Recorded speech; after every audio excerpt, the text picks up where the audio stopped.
You know, if you were to follow a busy doctor as he makes his daily round of calls, you'd find yourself having a mighty busy time keeping up with him. Time out for many men of medicine usually means just long enough to enjoy a cigarette. And because they know what a pleasure it is to smoke a mild, good-tasting cigarette, they're particular about the brand they choose. In a repeated national survey, doctors in all branches of medicine, doctors in all parts of the country were asked, "What cigarette do you smoke, doctor?" Once again, the brand named most was Camel. Yes, according to this repeated nationwide survey, more doctors smoke Camels than any other cigarette. Why not change to Camels for the next 30 days and see what a difference it makes in your smoking enjoyment? See how Camels agree with your throat. See how mild and good tasting a cigarette can be.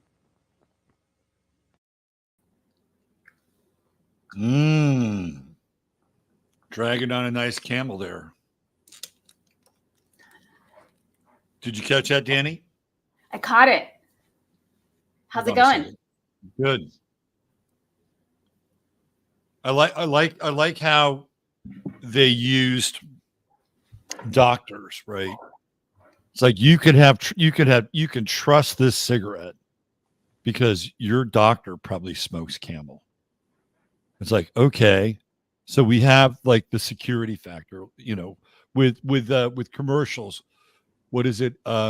It's envy and fear, right? Envy and fear are the drivers in terms of messaging.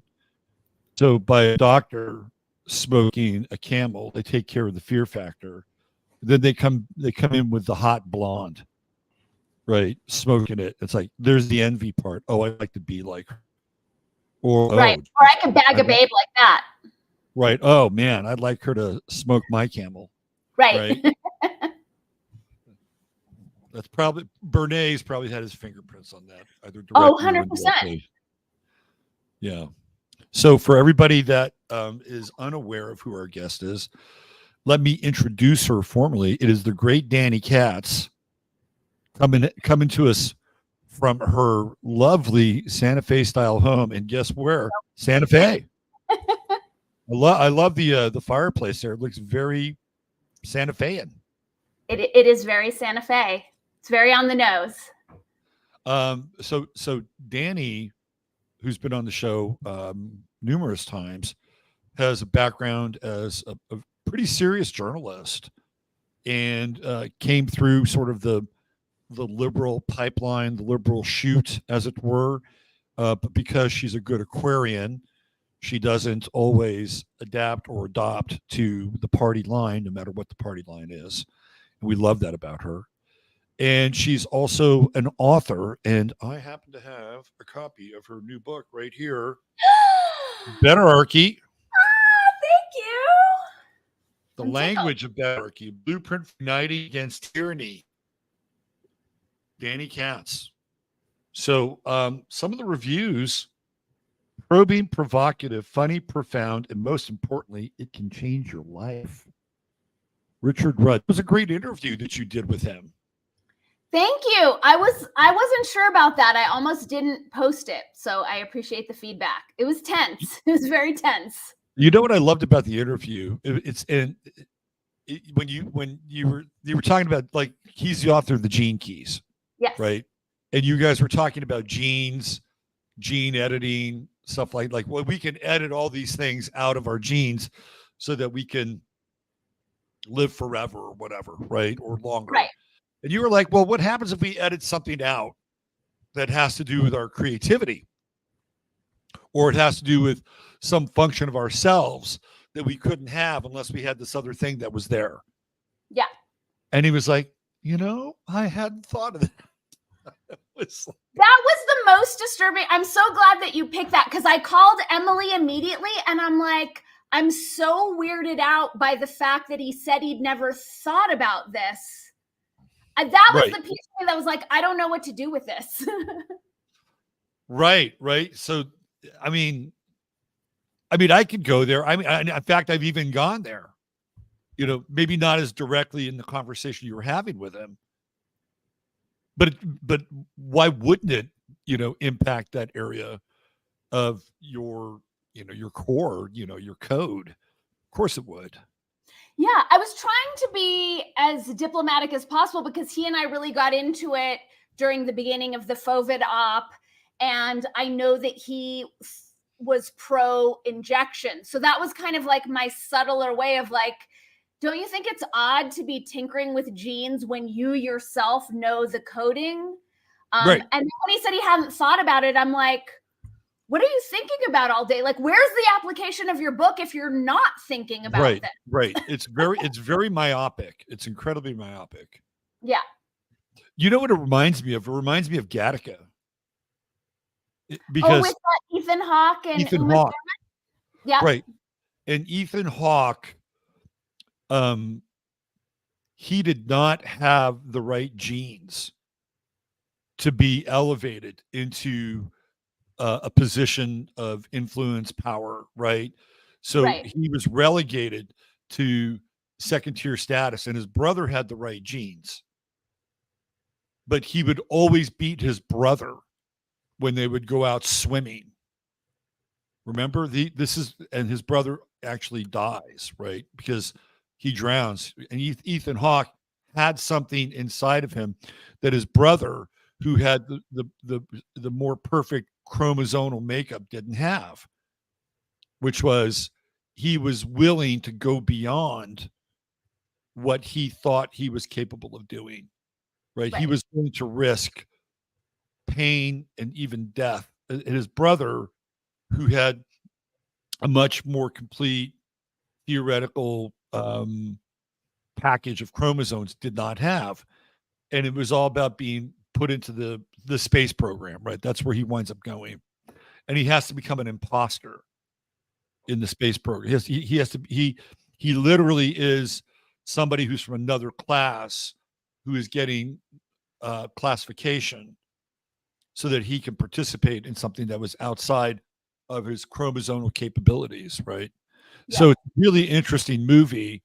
And whether or not you believe in space, that's a whole other thing. It's a metaphor, right? Yeah, it's just a metaphor. So let me read another one here. The concepts are expansive. If you're a lover, as I am, of fine writing, prepared to be dazzled. Katz's understanding and use of language had me saying, wow, more times than I can count. That's Gay Hendricks. Oh, Antero Ali. Is he still alive? I heard he was sick. He is sick. He's dying. It's really interesting because he's kind of, he's always a little bit cagey, but he's kind of broadcasting the process on Facebook. That so it's interesting that he's like kind of way showing the dying process for his Facebook friends. So I'm assuming you know him pretty well. He did a little recommendation for you. Well, we were Facebook friends for a while and always shared ideas. I've had him on the podcast a couple times. We're like, intellectual, creative friends, but he's also, he's very detached. So for people that don't know who Antero Ali is, he's an occultist and a filmmaker. He's somewhere between, I don't know, Kenneth Anger, Aleister Crowley, and Joseph Campbell, probably, right? He's part of the whole like Anton Wilson. Hakeem that's right. Yeah, Wilson. Yeah. So I didn't know him all that well. In fact, I really didn't know him at all. But I was living in Seattle, and there was a period where he was living in Seattle, and it was around 1989, and I was like incredibly restless, and I was trying to find other things to do with my life. I was going through my Saturn return, and I had just seen a performance of La La La Human Steps. Do you know that dance troupe? I don't. They were incredible. They're based out of Montreal, and Louise Lacavalière was the main dancer. There was the guy, I forget his name, who was the choreographer. And it was kind of like contact improv meets slam dancing. It was very, very creative. And David Bowie wound up having an affair with Louise Lacavalière. And so on one of his tours, she was very prominent with the projection on the screen behind him. And he got involved with her in the Glass Spider tour, and they were actually part of the Glass Spider tour. Stage theatrics was La La La Human Steps. So I had seen them in Seattle, and they have a theater coming. I don't know if it's still there. It's called On the Boards. So I was really inspired by that, and I really wanted to get into like performance art and, the other Robert Wilson, who worked with Philip Glass, that kind of thing. And I think through that, I connected with Antara Ali on the phone because I answered an ad, or he had an ad. And so we talked, and it was like, but we never really connected up with each other. And he eventually moved back to San Francisco, and I eventually moved back to San Francisco. And I had known about him because you go back to the 90s, and there was this guy named Will Nofke who had a show on KPFA, and he would, on Fridays, he would always interview people from the esoteric world. And so Antara Ali was on there quite a bit. He was young at that time, and I thought it was interesting. So he goes back to the Bay Area, and this is around, he was already there, but he was doing stuff in the Bay Area. And I was seeing this woman, this is around 1999, and I'd met her in a play. I was in a Shakespeare play. I was a terrible actor, but I met her. And so we had this, we had this affair. We had this thing going on, right? And I'm convinced that Antara Ali stole her from me, not as a lover, but because of the film, right? And she threw herself into the movie. And so the movie is, you can find it on the internet. And so as soon as she started doing that movie with Antara Ali, our relationship came to an end. And I don't blame him for that or anything at all, but it was just weird. The timing around it was just really weird. So there's my Antara Ali. And then you have Mickey Willis. He's an astrologer as well. I know, he's an occultist, astrologer, tarot guy. Like, he's been doing this for a long time. Yeah. Didn't he have a daughter that died as well? He did. Yeah. Like, that was the thing that changed his whole life. That's terrible. Horrible. Yeah. She was like 18, so young. Yeah. Yeah. And then you have a Mickey Willis quote here. Yep. Can I read it? Of course. This book is quirky, timely, super important, and totally brilliant. There's a reason that John 1:1 of the Bible states, "In the beginning was the Word." And that very first amendment of the U.S. Constitution is about protecting speech. Our world literally, John didn't say that, Mickey said that. Our world literally emerges from words. Few people understand this process as intimately as Dani. Do not read this book. Live it. High praise, Miss Katz. Thank you so much. Plus, David Martin wrote the foreword. Wow. This is an all-star lineup. Yeah. It was hard to keep him off the back, but I was like, well, he has the foreword, so he's got that. I just opened a little bibliomancy here. I just opened Girl Power, the wolf in sheep's clothing. Let's talk about that.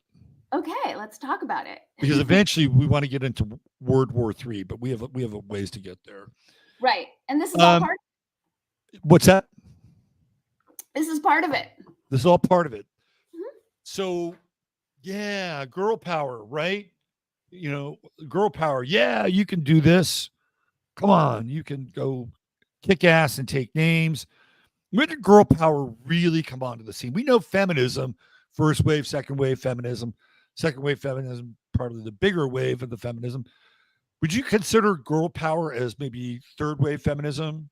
I consider it third wave, part of that like 90s with for me, I associate it with Spice Girls, but like Fiona Apple and the kind of like morose, skinny literary chicks who were wrestling with their anorexia.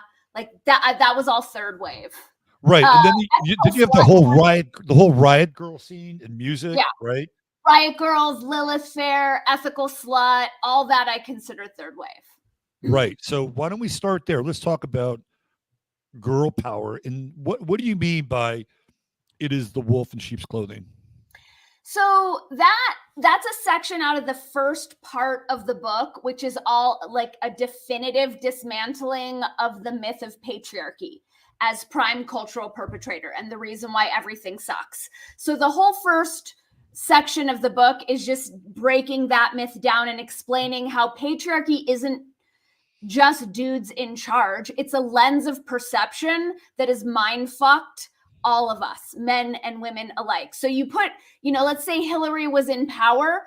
Would that be feminism? Would that be the return of the divine feminine? No, it would be the same problem we have with a person with a vagina in the Oval. It's all the same problem.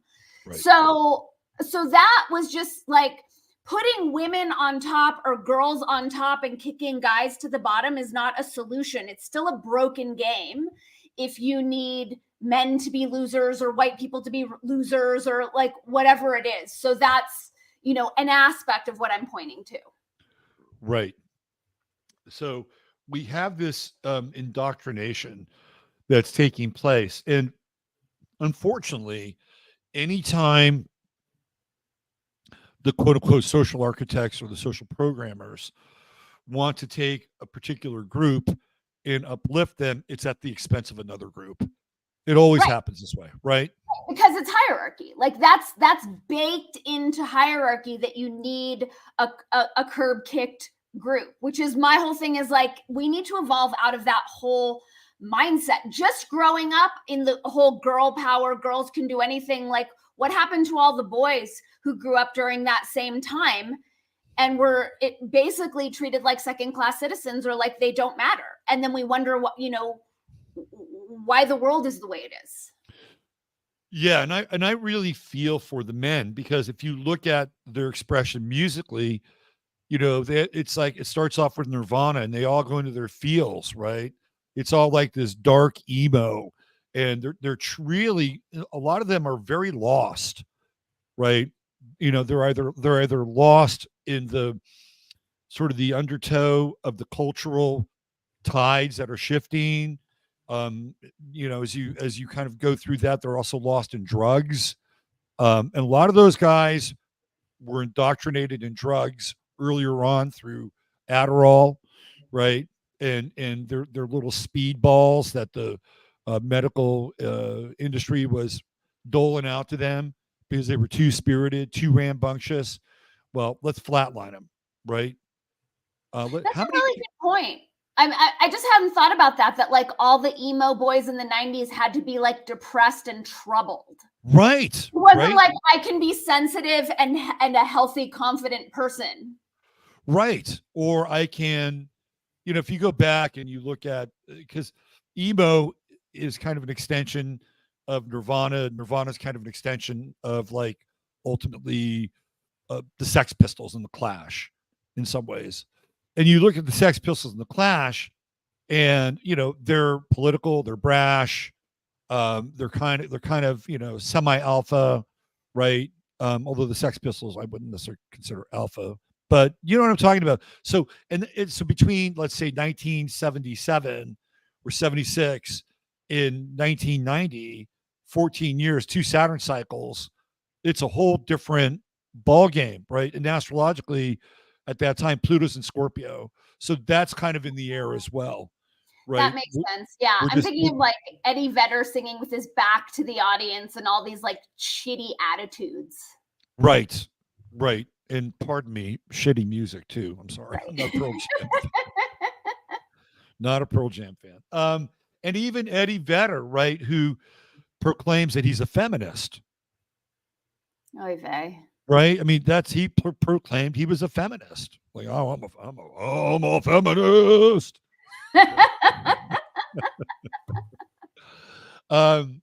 So this is when girl power comes to rise. Right. And it begins to put ideas into the public square that are ultimately dangerous. Super dangerous. I track it back to actually second wave and the line that was attributed to Gloria Steinem, a woman needs a man like a fish needs a bicycle. Right. We had that bumper sticker. Like that was on my mom's car. And even as a kid, I was like, boys are going to read that. Like that's like, I have a dad, I have a brother. Like that's pretty rude.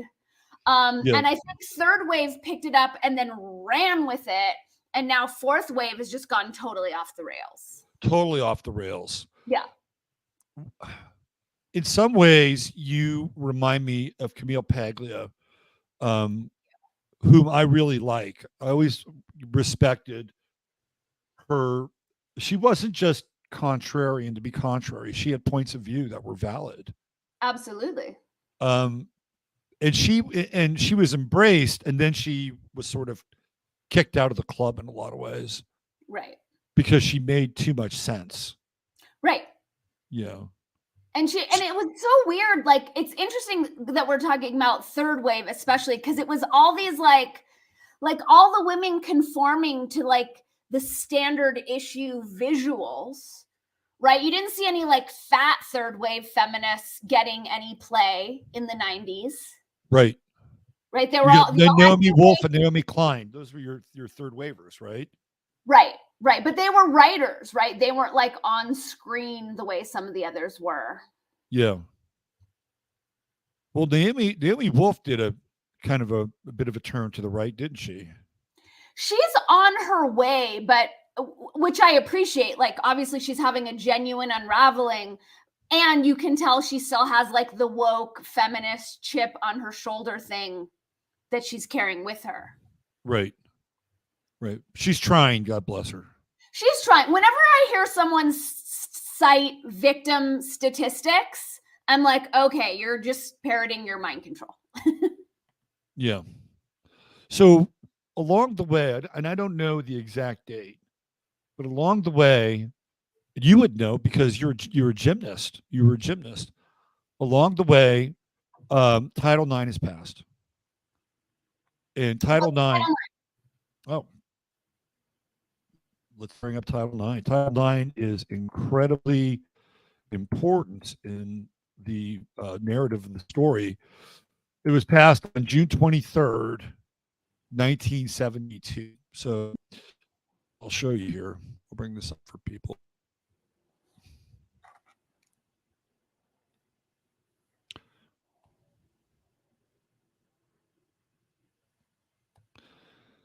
So Title IX states no person in the United States shall, on the basis of sex, be excluded from participation in, be denied the benefits of, or be subjected to discrimination under any education program or activity receiving federal assistance. All federal agencies that provide grants of financial assistance.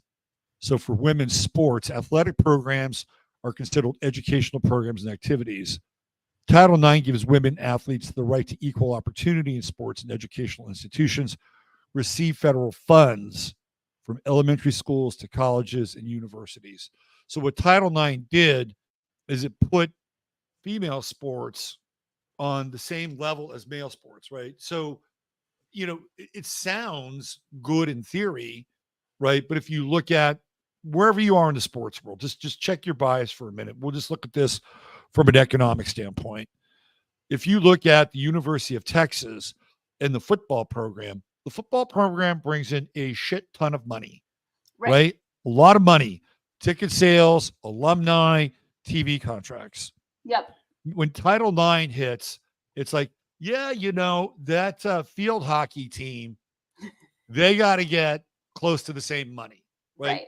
They won't, but that's what Title IX does. Title IX basically said, we're going to move women's athletics to as close to the level of as men's athletics as possible. And so now the outcome, and what you have is all of a sudden this kind of changing of the tide. And in terms of like sports, you have like women's soccer taking off like a skyrocket. It takes a while, but it takes off, right? And I think it's the 90s that the U.S.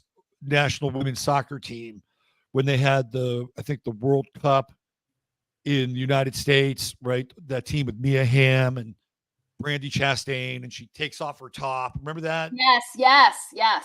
That's like a defining moment in some ways. And you have all these girls. Well, I can play soccer, and I'll go out and play soccer, right? You have soccer moms and soccer dads. That all happens because of Title IX. Okay. So Title IX plays a huge role in that. And it also helped your gymnastics program, which is, again, it's not a bad thing, right? But on the other hand, what Title IX did is it opened the gates for women to ultimately play men's sports. And we're starting to see that now in college football, which is in some ways kind of ridiculous, but I'm not going to place a value judgment on it. But there's no way even the most finely gifted and athletically tuned woman can hang with men.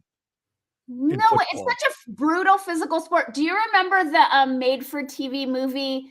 I think it was 70s or 80s with Helen Hunt on the high school boys football team.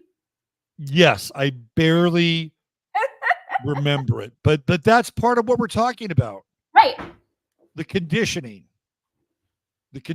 of women to, you can play football, and now, of course, I guess the ultimate sort of downstream model are these female superheroes, right? I guess. I mean, I don't track it because it all just sounds so stupid to me. Like, I heard these women, I swim at the rec center, and I heard these older women like bitching that there are no female garbage collectors yet, as though this is like an affront. And I'm like, women don't want to do that. And how about just being grateful that strong men do, because it's a super shitty job. Like, I don't mean to limit women. If women want to be garbage collectors, that's fine. But it's like we're pretending that we're all the same, and we're not the same. It's like watching women's basketball is not the same as watching men's basketball. In gymnastics, it was always the women that got more attention. When I grew up, there were way more girl gymnasts than man gymnasts. It's like, just give everyone equality of opportunity and let the chips fall as they organically fall, and let people decide to give their attention and money where they organically want to, instead of trying to micromanage all this nonsense into a fake equality. Like, yes, we're of equal value, no question, but we have different skill sets. Absolutely. I have a really heavy desk that needs to be moved, and I'm not calling any girlfriends to help me do it. Right. Exactly. Do you remember a young woman by the name of Shannon Faulkner? No. So this gets right into that girl power 90s phase that you were talking about. Let me bring this up here. I remember when this story broke, I felt so sorry for this young woman, that she had no business being in the line of fire. Let me show this to you.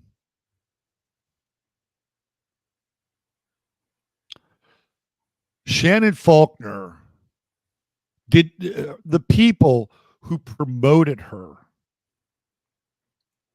said because of Title IX, she should be allowed to go to the Citadel.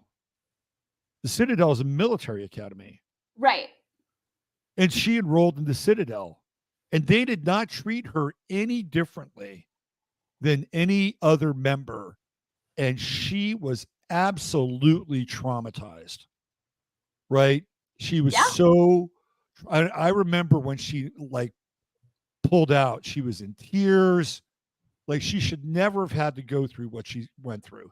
Now they're kind of saying, oh, well, she was a real trailblazer. And, now women go to the Citadel because of Shannon Faulkner. No. She was fucking manipulated to go there. It's like, you're going to go out there and you're going to break ground for all these other women. And she was probably kind of on board, right?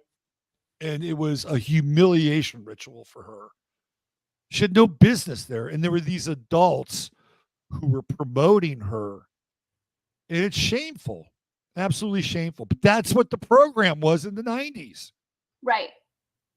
It's and it's like, how many women really want to do that? It's not to say they shouldn't be allowed, but it's like, is it appropriate? Is it happening with enough regularity that we need to start changing the rules the way they are? I don't know. The whole thing's so forced and inorganic at this point. Good point. Inorganic. Very it's weird. Inorganic.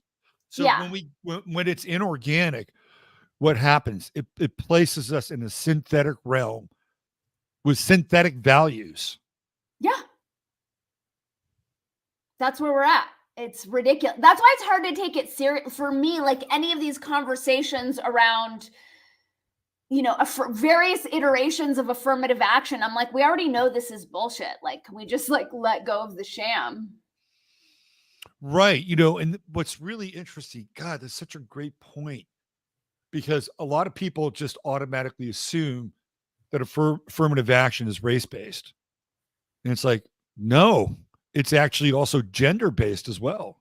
It's totally gender-based. And I never want anything given to me just because I'm a woman or just because of X, Y, Z. I mean, even just with my friends, it's like, if you don't feel like going to dinner tonight, I'd rather you cancel than have some sort of obligatory, mindset going on. I don't want to be invited into something not because I really deserve to be there, but because people think I'm a little more pathetic than everyone else. So because they feel sorry for me, they're going to allow me in. Like, that's just a setup for disempowerment and failure. Right. Absolutely. Where are you with like women's MMA and stuff like that? I think if women want to do it, like I'm all about freedom. So if women want to do that, that's fine. But let's not pretend that it's going to be, like I look at women's basketball. That to me, it just doesn't seem as interesting. It just doesn't seem as exciting. No, it's not as interesting. It doesn't draw my attention. So I don't want to pretend like I care. I think it's awesome if women want to play basketball and there's a place for them to do that. But in terms of women MMA, are they trying to get women to fight men or just women fighting women? Women fighting women, because they couldn't fight men. I guess if that's what they want to do, that's fine. But then I would look deeper as far as like, is this organic? Are these women being hopped up on hormones, BPAs, SSRIs, other things that are fucking with our hormones? Because it seems like so much of this kind of gender confusion happening. It's like, well, is this being engineered through toxins, plastics, soy products? And then are we just pretending it's organic and that women want to act like men and men want to act like women? I don't know. And how many women want to do MMAs? Like I look at all the nonsense around trans and all the like laws and mandates and this and that. And it's like, we're talking about what, like 0.0001% of the population, maybe. So what percentage of women want to do MMA? Is it worth it to start creating all these MMA schools and a women's MMA network? It's just like, I don't know the stats. Yeah. Yeah. I would agree with you if they want to fight, let them fight. But I honestly have no interest in seeing two women fight. It doesn't interest me at all. It seems like some weird fetish. Like we saw it it's a weird fetish. Like women's mud wrestling is a weird fetish. Exactly. And that's my other thing. It's like, well, are women doing these things because they organically want to and they still want to do it if it's not being broadcast? Or is it because we saw this with like roller derby? We saw it with women's mud wrestling where it's like, no, women are just selling their bodies for men's enjoyment or whatnot. I don't know enough about it. Like I do hop keto, and when I'm, sparring or whatnot, like I don't expect to be treated with kid gloves because I'm a woman. Like I know I'm walking into a hard ass space. So I don't want them to, change how they're dealing with me because I'm smaller. It's like, this is my choice to be here and learn these skills. Right. Right. Liddy Lou has, this is one of my pet peeves. How about women as expert sportscasters? Voice is non-authentic to me. No meanness meant. I agree with you. It's like when they get down into the lower registers and try to sound like a guy that's been smoking cigars and hanging out in sports bars all their. I mean, it's like, please. I think of My Cousin Vinny and the role that Marisa Tomei played. She really knew her shit about cars in that movie. Like that was totally authentic. And I thought that was awesome. Right. So for me, it's all about if it's authentic. If we have a woman who loves sports, has been tracking her sports her whole life, has just as much knowledge as the other people going for their sports casting roles, great. It's all fair game. I'm just not down for them throwing women bones just so they can have some double X chromosomes on the panel when she's not as qualified as everyone else. That just makes women seem stupid. I agree. So there are two NBA broadcasters. There's one, Doris Burke. I like Doris Burke. She doesn't do play-by-play. She does color, but she knows her shit, and she doesn't try to have the vocal affectation. And then there's Beth Moen, who does do play-by-play, and I can't stand listening to her because her voice is inauthentic. Right. Sorry. It's one person works, the other person doesn't. I don't care, about her gender in that arena. It's like she's overcompensating for, her being a woman in that world. Totally. Yeah. I mean, and that's the thing. And that's like, not to bring up gross Hillary again, but like we saw he's dead or whatever she said. It's like, you're overcompensating and you're acting like a jerk, like just be a person and be as qualified to be in that role as anyone else. And we're good to go. Right. So we go through this girl power phase, and it sets, in a lot of ways, very unrealistic expectations. Synthetic values created by synthetic, what's the word I'm looking for? Synthetic factors. Like Title IX is completely synthetic. It is like, we're going to try to have equal outcome versus equal opportunity, right? 100%. And it's also to put women in these like to be like men, which we saw second wave as well. It was like, what I saw a lot of girl power was like, be a star, like the kind of boss babe programming where it's like, and we see this all throughout our culture. It's not just women, but it's like, you're either a boss or a star or Madonna's Blonde Ambition. You can't just be like a regular person with a good heart. That doesn't count. You have to like be a Beyonce run the world kind of girl. Right. You have to be a queen now. Correct. You have to be a queen. Yeah. You have to strive. That striving program. I feel like came through then. Well, so this is an interesting comment here, especially as to striving. Astro Motion 2023 said Malika Andrews of ESPN is a dumb blonde acting posh. Well, first of all, I don't think she's dumb. She's an Aquarian, so you would respect the fact that Aquarians are intelligent. But I know a little bit about Malika Andrews. She grew up in Berkeley, and her uncle, her grandfather, is a hardcore lefty lawyer in Berkeley. And she went to one of those like Berkeley day school academies and was kind of raised on social justice, right? But then she kind of flips out, and then she goes to one of those schools in Utah that Paris Hilton went to, right? So what happens there? Oh, gee. Wonder what happened with Malika Andrews' development there. Goes to, I think, Portland State or University of Portland, goes into sports, gets a degree, and one of the first things she does coming out of college is she covers the Chicago Bulls.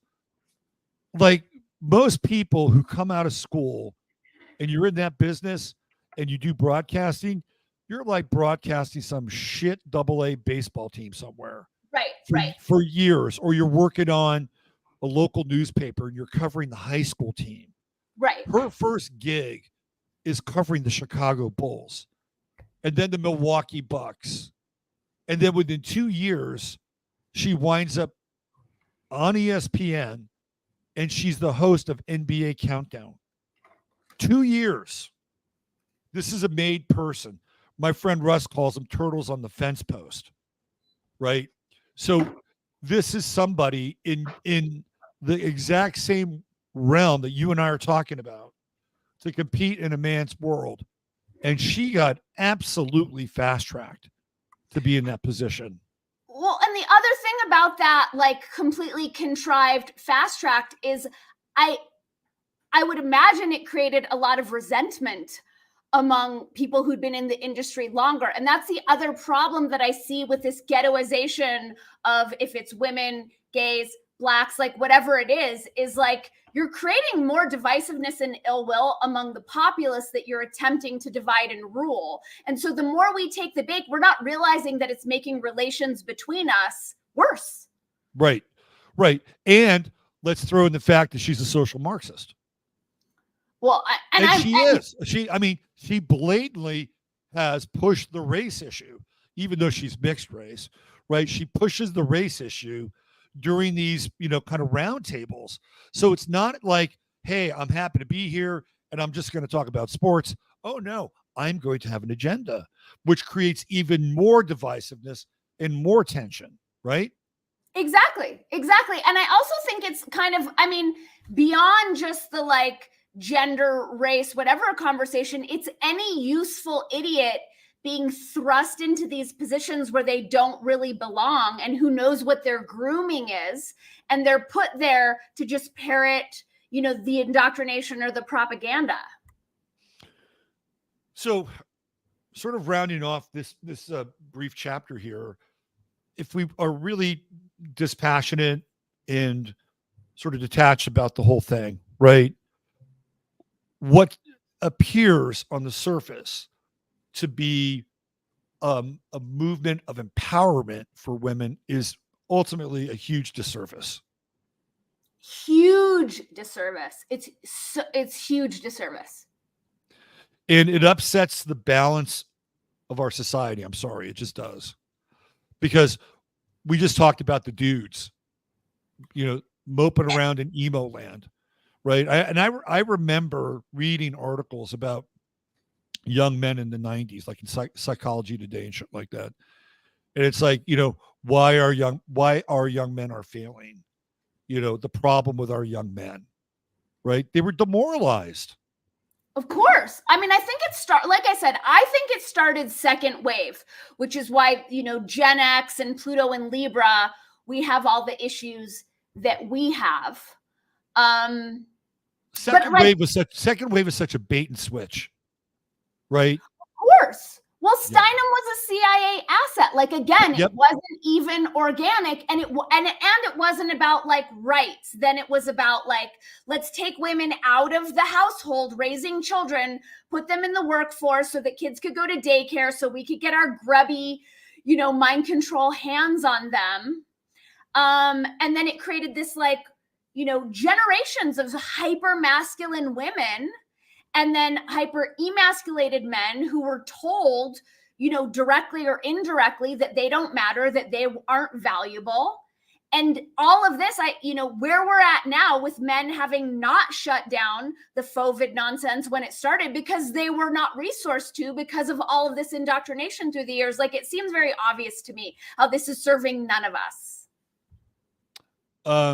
Let me play this clip here. This is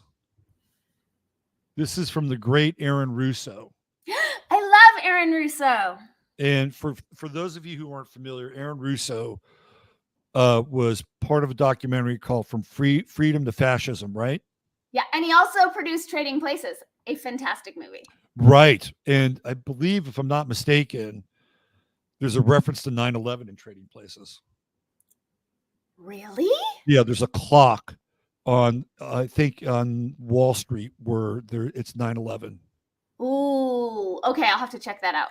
Okay, so Aaron Russo was friends with a Rockefeller.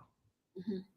So the Rockefeller supposedly gave him inside information about their plan and what they do. And this is exactly what Dani was talking about. So let me bring this up here, and we'll do a screen share. And I'm going to play, it's a minute clip where Aaron Russo is addressing feminism. And these are the social architects. Here we go. He was at the house one night, and we were talking, and he started laughing. He said, "Aaron, what do you think women's liberation was about?" And I said, I'm pretty conventional thinking about it at that point. I said, I think it's about women having the right to work, getting equal pay with men, just like they won the right to vote, And he started to laugh. He said, "You're an idiot." And I said, "Why am I an idiot?" He said, let me tell you what that was about. We, the Rockefellers, funded that.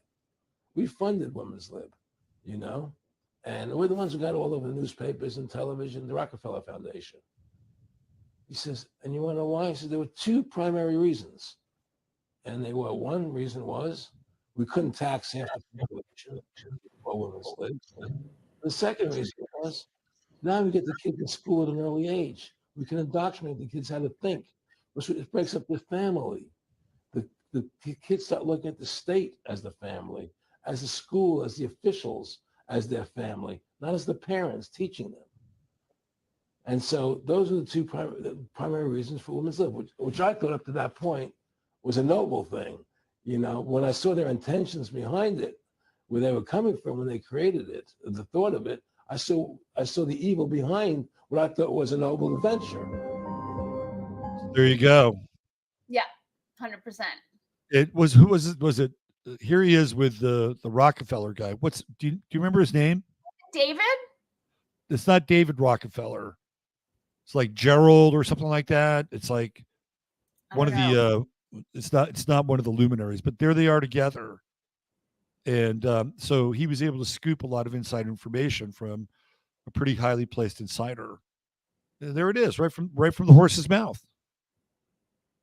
I mean, can't we see it in our own experience? Like that's my direct experience super consistently. And it's the women that I know who are like awake and onto it, who have been like deliberately for years and decades trying to learn to be feminine and learn to not lead with our masculine. We certainly didn't have models of that. You know, we're all latchkey kids, children of divorce. Yeah. Yep. The second wave feminism and the bait and switch, which that's part of it. That's part of the bait and switch. Definitely. And the other part of the bait and switch was women were demanding that men be more sensitive. And they were demanding that men get in touch with their emotions. Right. And I knew this guy, this is back in the 80s. Early 80s, like around 79 to 80. I used to work at this apartment complex. I was the assistant social director. So I got to know a lot of the tenants. And this one guy told me, he was a big avid record collector. He said, I'm so pissed off at women. He said, because back in the 70s, you know, they were basically telling us to be more sensitive. And of course, if you want to, you know, mate, procreate, hang out, you're going to take the social cues and you're going to mold yourself.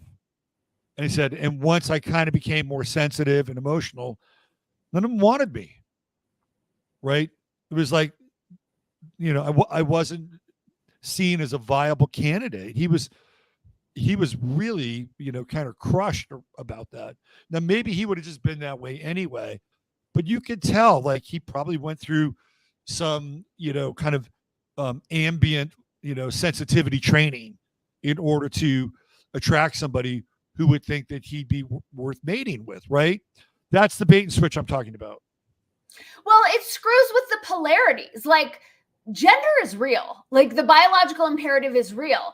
And so if you have a hyper masculinated woman, you know, there's not going to be a polarity with a hyper masculine man, right? Someone has to play that feminine role. So as men became more feminized, but women were becoming, I don't know, it just seems like women were in touch and women were being called to task. Like, for me personally, of course, I love sensitive men, but I also love masculine men. But for the only way I can meet a masculine man is to be in my feminine. Like, I think we could all use, you know, training to become more in touch with our feelings, more emotionally intelligent, more self-aware. But I feel like there was all this kind of slamming of men for not being sensitive enough while women were coming more and more masculine. So it just got weirder and weirder. Right. Let's take a look at some of the television programming from the 1970s, which is right around this second wave of feminism. Mary Tyler Moore, right? Single, independent woman, producer, news producer, Minnesota. Her buddy Rhoda, single woman. Cloris, single woman. You had the TV show Alice, based on the movie Alice Doesn't Live Here Anymore. Yep. You had the show with Bonnie, what's her name? Was it Three of a Kind? Valerie Bertinelli's the daughter. Mackenzie Phillips is the daughter. The single mother. The only guy that they really have contact with is, you know, Schneider, right? Hey, you know, all those programs promoted what? that men are dispensable. Right. That women don't need men. And that is the biggest lie from my perspective that came out of second wave feminists. One, that women can do it all. Sure, maybe they can, but is it good for us? It's fucking crazy making, like I haven't had time to clean my house in weeks because there's so much on my plate because I am a product of that indoctrination. So I think the two biggest lies are women can have it all, be it all, do it all without men. And maybe, but you can't, I don't think that's possible in being like sane and balanced and healthy and happy. And then that men are expendable and we don't need them. That's also bullshit. And now we're living the repercussions of that programming. And personally, I don't like it. Well, the repercussions of it are you have the whole incel movement, which is men just like walking away. We're just going to walk away. And the other repercussion is real and very severe misogyny, right? And I think that's the backlash. And I think it's the backlash racism that we're seeing that wasn't organic in 2013, but because of years and years and years of shitting on white men and white people, now it is becoming real. It's the same thing. Right. It's like all those manuals that was started by was it Neil Gaiman, like how to pick up women? Yeah, the game. Right? The pickup artist, the game, like all that stuff. It's like, fuck it, right? We're gonna go in and we're gonna figure out how to pull the psychological levers and the strings. Yeah, exactly. Right. Yeah. So we're all, my point and my point in the book is that we're all losing. Like this game that's putting quote unquote oppressed people on top and kicking everyone else to the curb, we're all losing. And our only way out is to evolve the game out of a status-based organizational structure. Okay. I agree with you. Let's jump forward. Let's do it. Let's get into October 27th, 2023 at 12:55 p.m. It feels like, for all intents and purposes, that we are on the doorstep of what could be a very long, prolonged struggle, battle, world war, right? Yeah. Like we have never been so close as we are today since World War II. Right. Right. Okay. What is the call to war fueled by? Are you asking me? Yeah. What is the call to war fueled by? I mean, are you asking in general or in this case? I would say in general, but in this case, it's much clearer than any other case. I'll fill it in for you. Emotion, okay. Emotion. Right. Emotion, right? And what have we been indoctrinated into since second wave feminism? Emotion. Right. Men, you've got to be more sensitive. You got to feel more emotion. Women by nature are emotional in general, right? Just in general, right? So women tend to be emotional. And so what they've done, in my estimation, is they've used the positive and the negative poles to amplify this idea of emotion. Yep. And once people are in this emotional field, which is very chaotic, they can just move them anywhere they want. Yes. Right? Anywhere they want. And unfortunately, we've seen a great deal of quote unquote emotion, what I would call feminine emotion, being displayed. 100%. Yeah, being displayed in everything that's related to the kind of the woke catechism. It's all feminine emotion. I'm so glad you're saying this because you're the only other person I know who's saying this, that this whole sham show has been fueled by the feminine shadow and forcing the populace to kowtow to the feminine shadow. That's exactly what we're dealing with right here, right? Yeah. Yes. And even these so-called, conservatives, these so-called, MAGA people or patriots, they're doing the same thing. Of course. they're sipping from the same cocktail. Exactly. Nobody could just step back. Well, one person could. Thomas Massey could. He just stepped back. He's not going to vote for the appropriation of how many more billions of dollars to go to Israel. We send him $6 billion a year anyway. I was just going to say, we're already funding their bullshit state. Like, right. Like, we have to send them more now. I mean, this whole, it's gone so to the cuckoo place. It's like I said, like, it's very hard for me to take any of it seriously. And it's weird to me when I see people getting all riled up over this. Like, it's so obviously a giant money laundering, divide and conquer sham. But because it is the shadow of feminism and this egregore of emotion. Exactly. And men being told for years and years, shut up, let the women speak. And it's like, now is a time to not shut up and to not be kowtowing to this feminine emotional bullshit. I mean, this is what I was saying with the masking, was like, this is feminine shadow shit. We need like healthy masculine to say, no, we're actually not going to all kneel to this out of fear and hysteria. And now it's gone, but we've seen like how we've all become used to this. Like, oh, hysteria, feminine hysteria actually hysteria. Thank you. Culture. That's the word, right? It's hysteria. There's no logic, there's no sanity. There's no like, let's have a neutral conversation. Even the people who were neutral and sane during COVID have gone to the cuckoo place about Israel. Yes. Yes. It's the same cuckoo place. Yeah. And it's complete feminine emotion, hysteria, 100%. Yeah, absolutely. I would say, I guess in all fairness,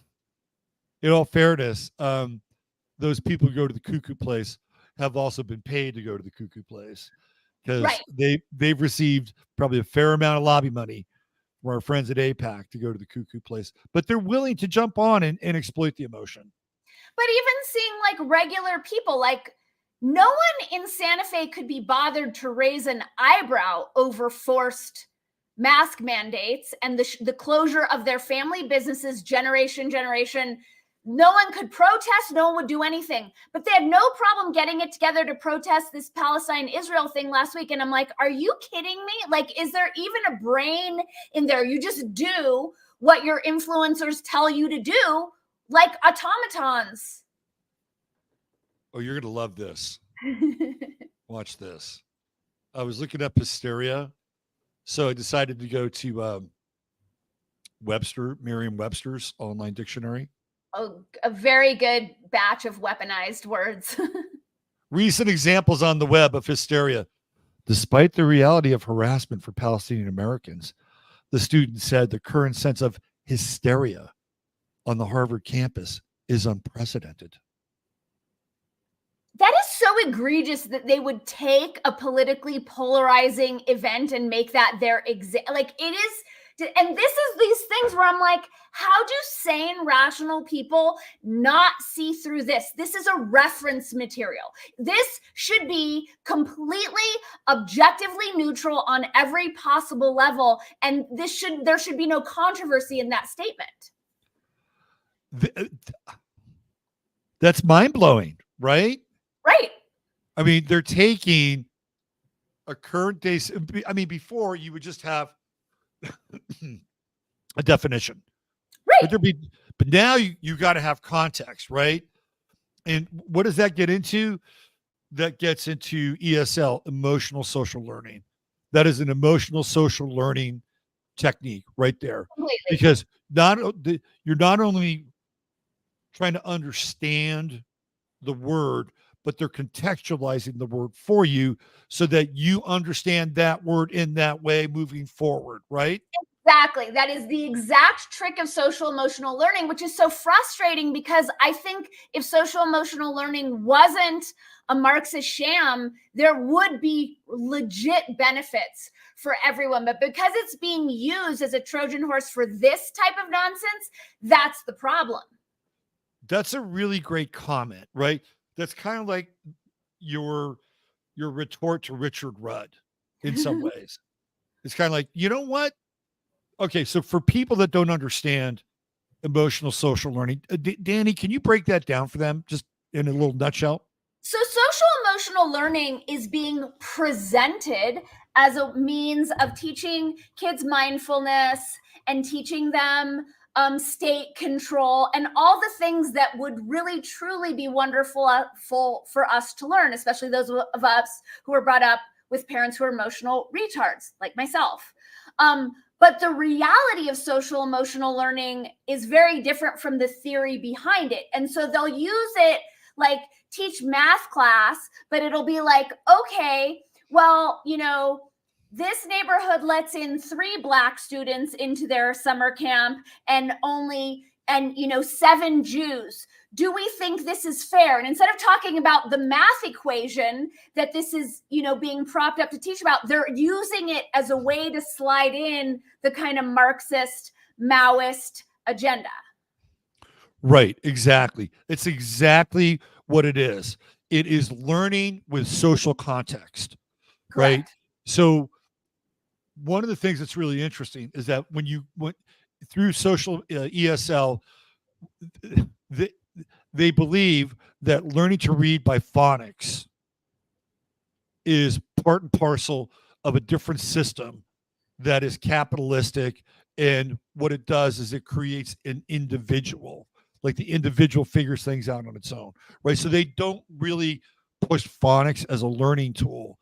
But if you wanted to say, learn bus, right, to spell bus, you would have a picture of a bus with a bunch of Black people on the end of the bus, right? Correct. So you would learn how to spell bus, but you would also have an anchor image of what that is. And then you would talk about the meaning and the value of those people on the back of the bus and their struggle to get to the front of the bus.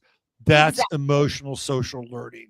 Exactly. It's such a sham because it's all done through like context and these subtler pieces. So Right. it sounds like, so anyone who has an issue with social emotional learning seems like a monster when we talk about the ideal of social emotional learning, but they're not talking about the practical application, which has nothing to do with the idealistic fiction of what it actually isn't. Right. So you brought the math side, I brought the word side, and that's how it works. So let's move this forward a little bit more here. We just came through a period on October 7th where supposedly there was a big raid on a base in southern Israel, where of course the Israelis have the most watertight security on the planet. Okay. Right. I mean, if people don't know this, Israel has something called Unit 8200. And Unit 8200 is the elite of the elite. They plucked them from the IDF. These are guys that are probably borderline Asperger's who do nothing but write code, understand cybernetics, right? It's their version of men stare at goats, but they're all based in virtual security surveillance-based systems, right? What about the fact Unit that 82 every 18-year-old has to be in the army? Like, well, just in that, terms of right? just in terms of how tight their security state was right. until this happened. Right. So I guarantee you, Unit 8200, with all their sophistication and all the money they got from America and all their contracts with Google and AT&T, right? All these Amazon, they have everything wired. A freaking sand flea can't move without them knowing where that sand flea is. Correct. And they expect us to believe that for a brief period of time, because it was a high holiday, that this stuff was just shut down. Okay, putting that aside, right? As though you wouldn't beef up your security on a high holiday. Exactly. That would make even more sense, right? Right. So bringing it into the social emotional learning program, the model that we're talking about, what do we get? We get this theoretical image of these beheaded babies, right? Which was proven that that image was not real. and it was clearly not even connected to that event. But what are we now being indoctrinated into? Right? It's through that image, right? We're being triggered to accept war. Right? That is a radical war, to insist on war. Right? Yeah. That is the sort of the Likud proto-Zionist version of ESL propaganda. I mean, that's like a standard technique, like It fake is a some standard sort of atrocity that's going to pull on everyone's heartstrings so that the people will demand. I mean, it's Hegelian dialectic. It's like, we've seen this so many times, which is why I mean, I'm guessing you're like me, where it's like, oh, great, they're doing this again, and we're going to watch everyone fall for it again. Great. Right. Now, I know that you're not paying attention, but you're pretty wired and perceptive, so your feelers are out there.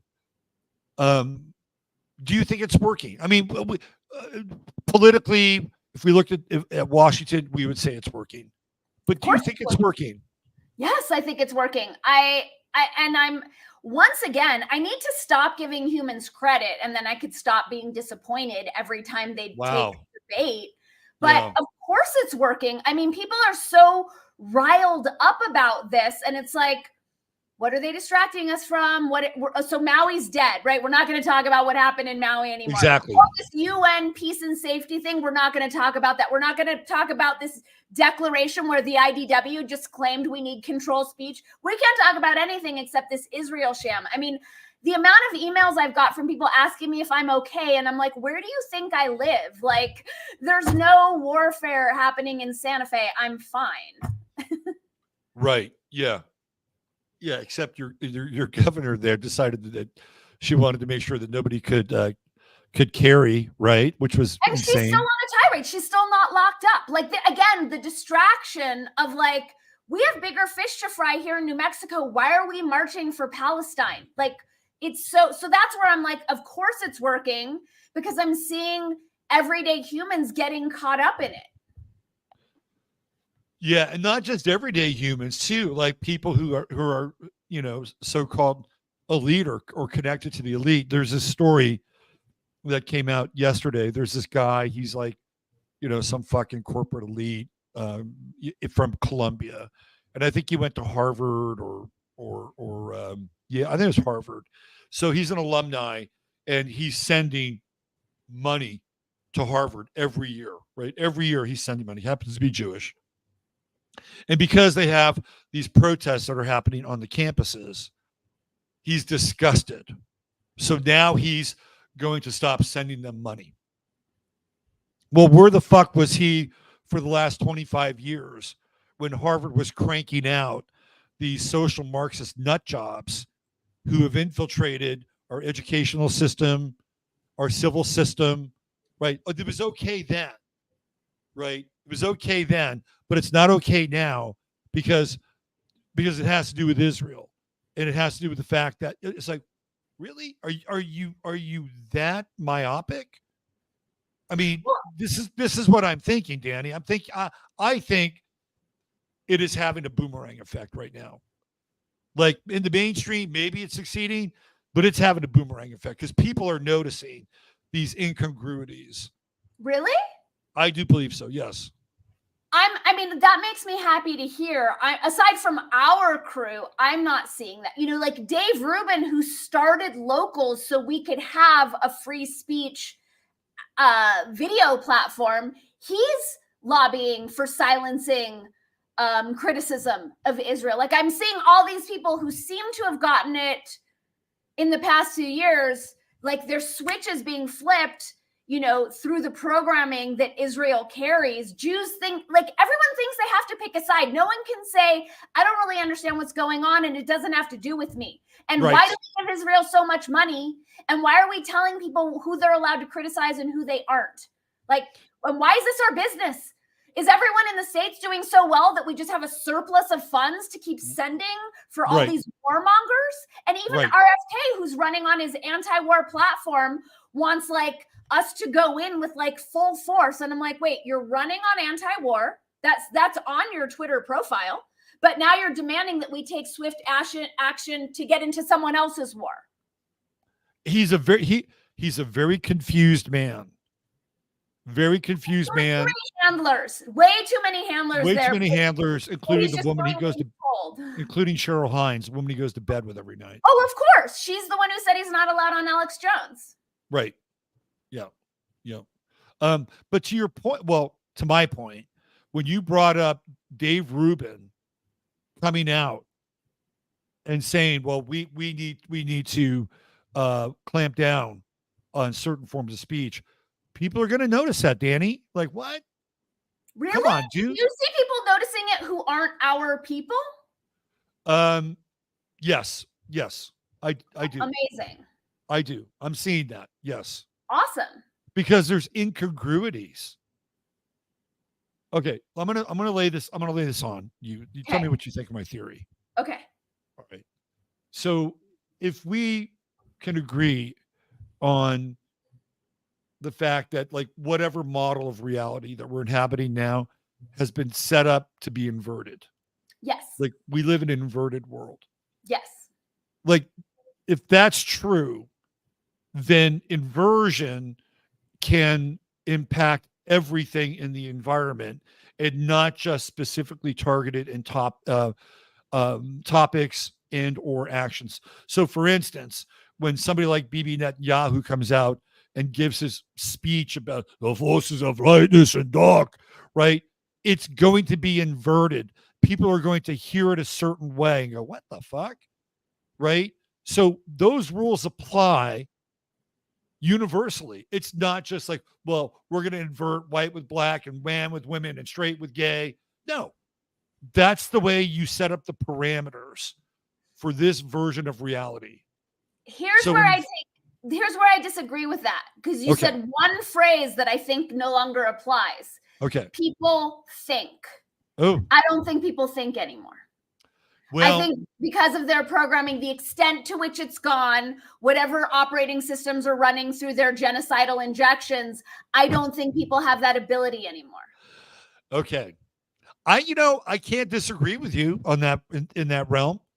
I'd like to think that people, even in their most dense moments, it's like, something's not right here. I don't know what it is. Something's not right. Maybe I should pay a little more attention. I'd like to think that that's happening. I'd like to think that as well, but every time I see a person wearing a mask alone in their car, that idealistic fallacy goes to shit. What do you think of this mind fuck? Because there's definitely a mind fuck going on in some ways, where if you have an issue with Israel and all the money that's being sent there and the psychopath who's in charge, and you say, I'm not into this. I'm really not into being muscled into a global conflict. Oh, you must be for Hamas. You must be for Hamas then, right? That's how they set up the game. That's a false dichotomy, though. Like, I agree. It's just like, again, and it goes back to thinking. So if someone has safeguarded their critical thinking mechanisms, we know that that's bullshit. But from what we've witnessed over the past few years, I don't mean to be hopeless about it. I still hold out hope that there's a way to hack into the programming and the mind control. But we've seen people fall for so many of these false dichotomies.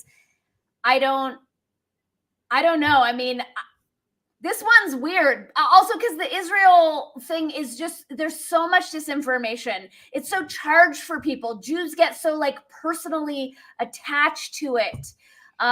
People don't understand the larger playing field. It's weird. It's like you have to pick a side. You either like the Dodgers or the Yankees. I don't watch baseball. I don't care about either. How about that? How about that for an option? That's the Aquarian option. I like that option. It's a good option. Yeah. So words will play a huge role here in trying to instigate and motivate people into buying in, right? Into buying into this false dichotomy. The only thing that I've seen, and I can feel when something's super toxic. Like, I've never seen any images of George Floyd, and I've never tracked that story, because I'm like, that is so full of like Wetiko mind worms that I don't even want to give it It's my a it's a rat hole. It is a total rat hole. Correct. And I feel similarly about this, but I did tune into Jared Kushner's interview with Lex Friedman, and I notice he's taking a similar tack as RFK, which is completely rewriting the narrative that Israel is super kind and Israel's very loving and there's no fishiness going on at all. What I did think was interesting was he was like, well, this would never happen if Trump was in office. And I was like, oh, is Trump behind this false flag? What an interesting play. I'm not saying that that's what's happened, but I'm just letting you know that's my only window into this that I've seen. That's the only attention units that I've given it. Well, it's interesting because I think Jared Kushner is going to play a role in this before it's all done. I think so too. Like, they pulled him out, and Lex, the way they set it up was like, well, I had Jared Kushner on, and then this thing happened. So we real quick had him back on to do an addendum. And I'm like, well, isn't that a coincidence? He had no relevance to our culture or politics in this moment at all. But you just happened to have him on for an interview in perfect divine timing to talk about this. So as some people know, or maybe you don't know, Jared Kushner's family owns the building at 666 Fifth Avenue in New York City, which used to be the AT&T Lucent building. It was Lucent when they bought it, right? And when he was a wee lad in high school, Bibi Netanyahu stayed at his house, slept in his bed, and Jared Kushner had to sleep on the couch. So there's a very familiar relationship between the Netanyahus and the Kushners. And when Trump was president, Jared Kushner was going through the Middle East and setting up these agreements with Qatar, with Kuwait, right? United Arab Emirates, with Israel. And he was very close to doing the same thing with Saudi Arabia. So Jared Kushner has a historical footprint of somebody who can bring sides together. So will Jared Kushner be called off the bench to go in and negotiate a peace settlement between Israel and Hamas?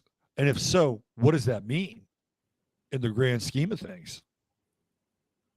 And I also wonder, like, it'll be interesting to see how this plays out. Like, it definitely seems like they're trying to get us into World War III, that they're trying to escalate, make the world less safe. It seems like the perfect setup to suspend any election that would have happened. You know, so who would bring in Kushner? Do you think that Biden would bring in Kushner or Biden's puppeteers, aka Obama? No, I think it would be so. Again, if we want to play that there is no side, right? That there is no side. It wouldn't matter who they bring him in. It could be Netanyahu, right? Oh. It could be Netanyahu. Okay. I mean, he's got a relationship with him, right? So here's something to think about. And for a long time, I was of the mindset that nothing would happen to Iran because there's a huge Jewish population in Iran. Right. People don't really understand that, but there is. I recently read an article just like the other day, and it gets into the background of Reza Pahlavi, the Shah, and the Ayatollah Khomeini, right? And it seems like when you go into the etymology of their names, that there's a very good chance that both of them are descended from Jews. Mm-hmm. And Khomeini connected to the name Khomen or Komen. It's like, oh, isn't that interesting? Isn't that interesting that you may have actually set up a client state and that all this is just theater, right? And most people know that if you go through the lineage of the House of Saud, they're originally Jewish. They come out of that area of Palestine and they settle in Saudi Arabia, right? You can go in the bloodlines are there, the genealogy is there, and the origination is there, right? It's another client state. So the question then becomes, would they decide to detonate a client state like that? Or is this all theater? And that Jared Kushner comes in at the 11th hour and literally he would be playing the role of the Antichrist. Right. If you want to go down that path. The guy whose family owns 666 Fifth Avenue, the former Lucent building. And if you go online and you look up Damien and Jared Kushner, Damien from The Omen, they kind of look a little bit alike, right? After seeing that movie, I cannot drive behind trucks carrying glass. I'm like, nope, change lanes. I've seen that movie. I know how this goes. That was your social emotional learning episode, friend. That was that and being afraid of sharks. But it's interesting what you're saying, because I saw the same setup happening with Tulsi last year, and I didn't put it together until you said this, that she was saying that she would, I don't remember if it was a Ukraine thing, but like that she wanted to negotiate some nuclear thing. And I remember thinking, like, why are you putting yourself in this imaginary story? But I wonder if we won't see her playing a similar role, because as an alley-oop for the election, right? Whoever brings in the person who negotiates peace in the Middle East, like that seems like a great way to secure the vote among the mind-controlled who don't understand the layers and levels of and dimension of this theater that we're all being played by. Right. Yeah. I had Dr. Shiva. You know Dr. Shiva? Oh, yeah. So briefly, I had interviewed him before you. Yeah. But you interviewed him and you put a post up like, hey, I'm dropping Dr. Shiva. And I was like, oh, cool. Did you get him to answer your questions? And all of a sudden I was being trolled by some Asian girl with 30 followers, one of them who was Dr. Shiva. And this troll kept You're saying, shitting me. No, this really happened. And then this Asian girl troll was like, well, why don't you just post it and let your audience figure it out yourself? And then I realized, I'm like, oh, this is Shiva trolling me with some fake account. So I didn't put it out.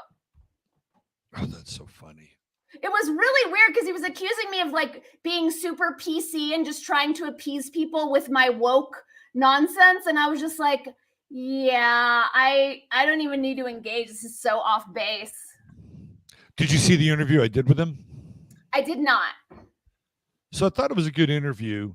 One of the things that we both agreed upon, and I would love your take on this because you just brought her up, is that we both agreed that Tulsi Gabbard has this very strange, almost Stepford wife, zombie-like vibe. Like, it's almost disembodied in some ways. What do you think is going on there? Is she programmed? Of course. She's military intelligence. She came out of some like spiritual cult. Like all signs point to her being super programmed. She says a lot of things that sound great. But she's still into war. She still believes in, Al-Qaeda threat and all of that. Right. I think she's very obviously programmed and groomed. And I think that ultimately she'll be like RFK's quote unquote independent running mate. Yeah. We both agreed that she's not there. Somebody's not there. Right. It just feels very non-emotive. Yeah. Yeah. I don't need to look deeper than the fact that she's in like psychological military operations, right. That's her, like, okay, well, obviously she's being controlled. Well, no matter who she is or whatever happened, she was worth the price of admission when she cut the legs out from Kamala Harris during the debate. That was amazing. I love that. Baller. That was great. Tulsi Gabbard, you didn't have to do anything again for the rest of your life. Right. And what's really weird too, is that effectively ended Kamala Harris during the campaign run. Oh, and she had like a 1% approval rate. And they were so desperate to get her. Like, let me ask you a question. Had she survived that moment, or Tulsi Gabbard hadn't taken her out, do you think that they would have maneuvered her to the top, just like they maneuvered Biden, and gotten her in as the president? What do you think? I don't think so, because notice, even with all of their woke nonsense, it's still only dudes. Sure, she could be a Veep that's worthless and does nothing, but I don't think they're really going to take it to that level. If it gets all optics, I don't think they don't buy their woke bullshit that much to put her officially in the Oval. I don't think so. Well, if it's only dudes, that means that Michelle Obama has a chance. Of course. Yeah. I mean, I don't see there being an election because Trump would win. I think I've gone back and forth, but I think there is going to be an election. You do? Okay, go ahead. Well, it's because astrologically, it's the last station of Pluto in Capricorn. Okay. And that is sort of the, you're kind of in the desert and you see the sign last chance for gas, right? That's the last chance for gas. Because after that, Pluto's in Aquarius and we're in a completely different paradigm. So I do think that there'll be an election. If I'm not mistaken, Pluto might be retrograde. So that process could be torturous. And whoever winds up becoming president during that time might wind up being president for a much longer period of time. I mean, I hope you're right, because I wouldn't want them to ditch it and keep in Chairman Biden much longer. What do you think happened with Sidney Powell? Well, you mean in terms of turning on Trump? Yes. Well, they probably sat her down in a room and said, and showed her pictures of guys who were being absolutely tortured and mistreated in the J6 prisons, and just said, see this? This is the next 20 years of your life. That's what they probably did. It's pretty heartbreaking. Yep. That's what they probably did. Yeah, the whole that whole scenario. I don't know if this is true or not, but there was a Twitter space yesterday where it came out that Mark Meadows was wearing a wire. And that this is all post January 6th stuff. Like Merrick Garland had worked with Mark Meadows. So whenever Mark Meadows was meeting with Trump, they were recording everything.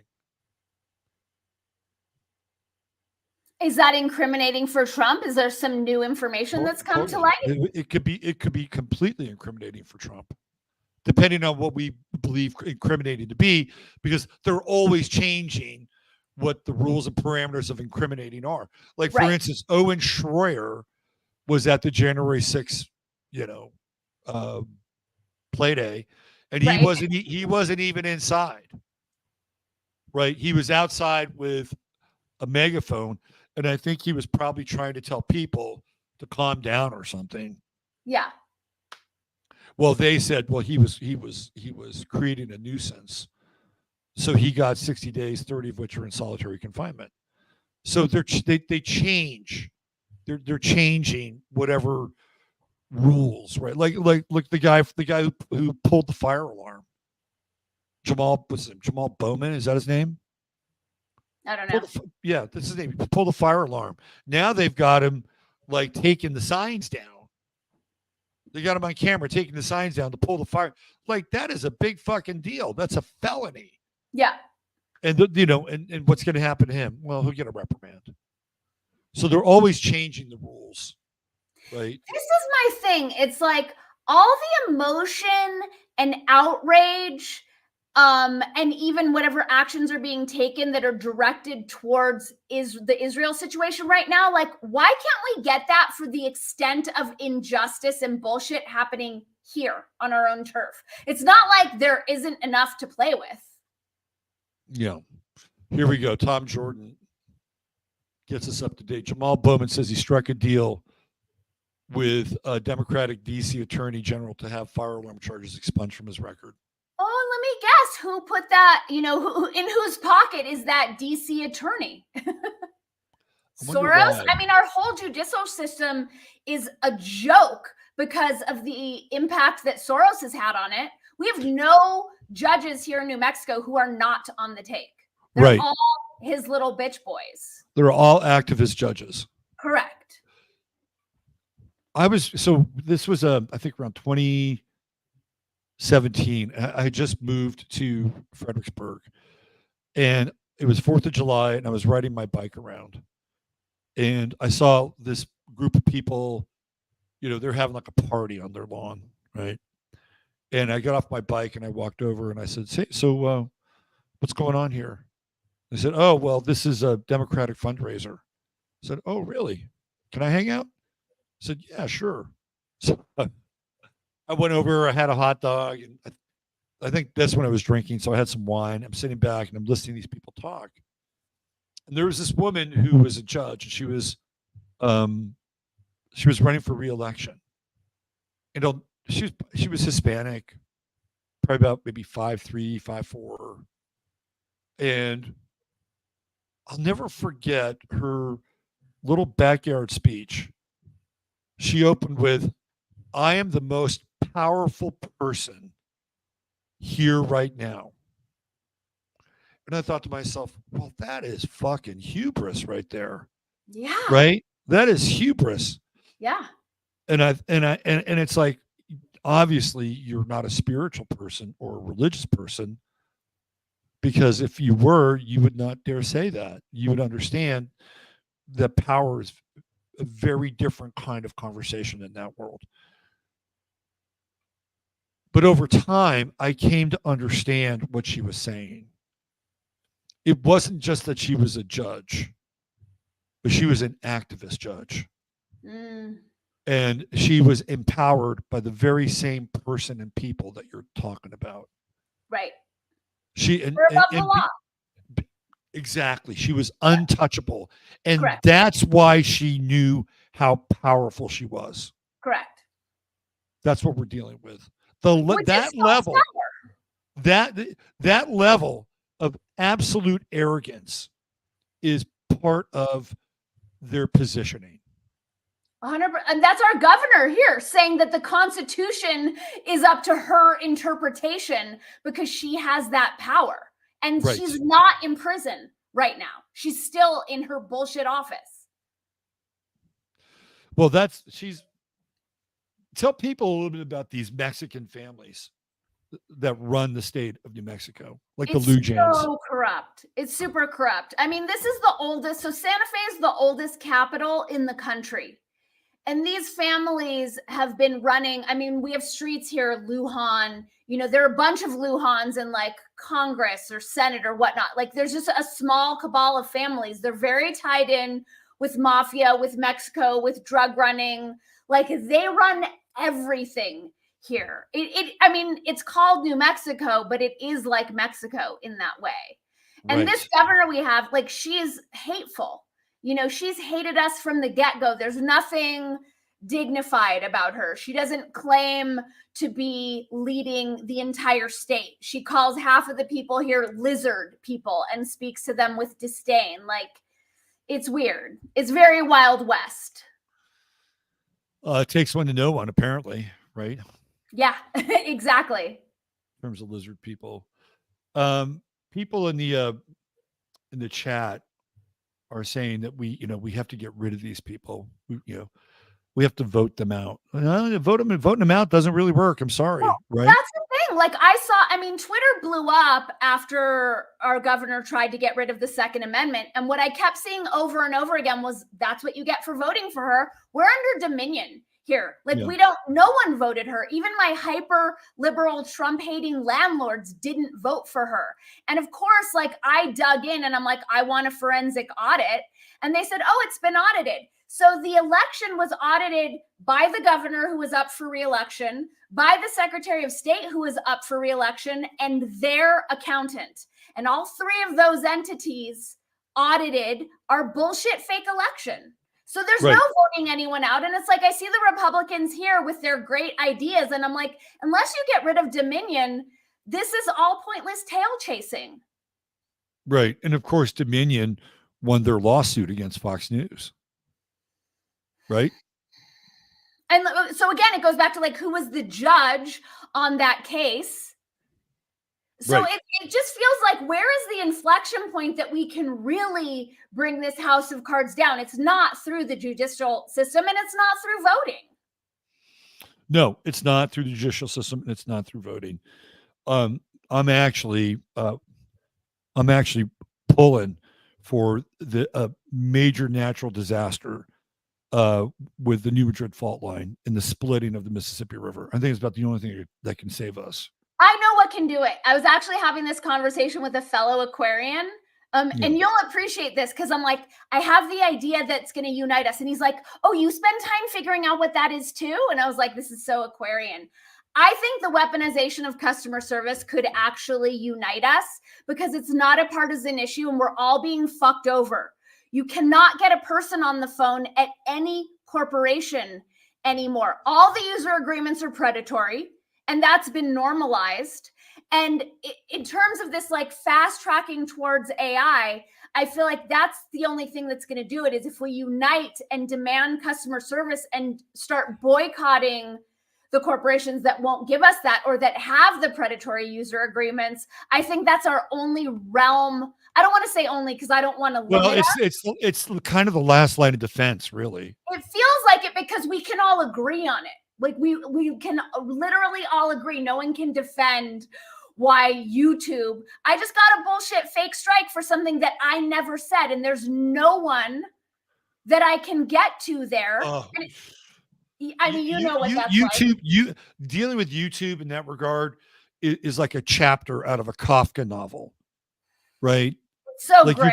And then if you supposedly have erred, right, then you have to go through their little educational struggle session. I haven't done that. Have you? I did it one time. I refused to do it. I got hit. So check this out. Do you know Tracy Twyman? Yeah. Okay. I did a show on Tracy Twyman.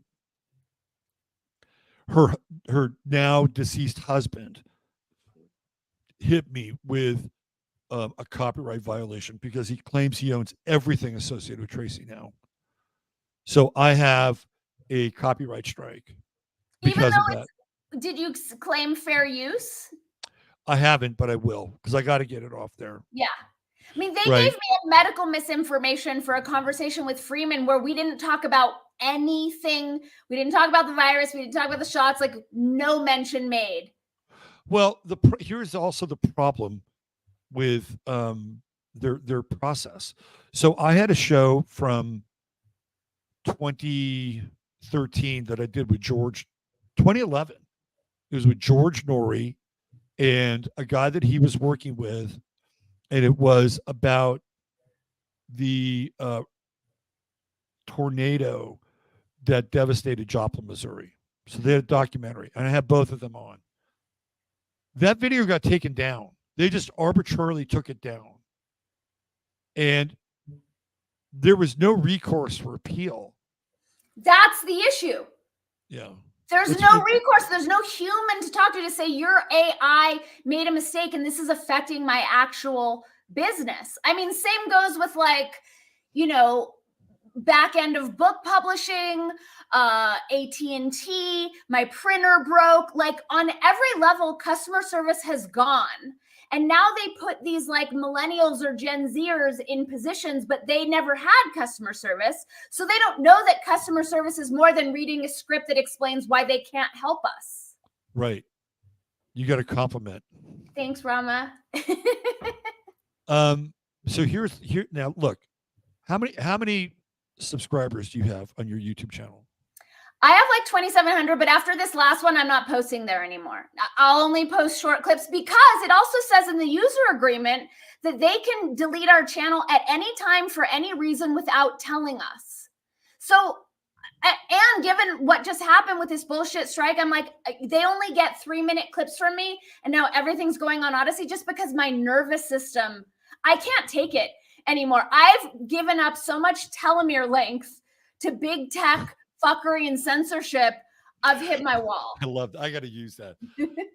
So if I'm in a stressful situation, man, You just clipped my telomeres. Exactly. Like what it has done. Like I've run way too much cortisol over this nonsense. Okay. So here's the remedy. The remedy is you have to have 50,000 subscribers or more. That's the remedy. You know why? Because at that point, you have a direct pipeline to YouTube. However, YouTube is very selective about who they let to get to that level.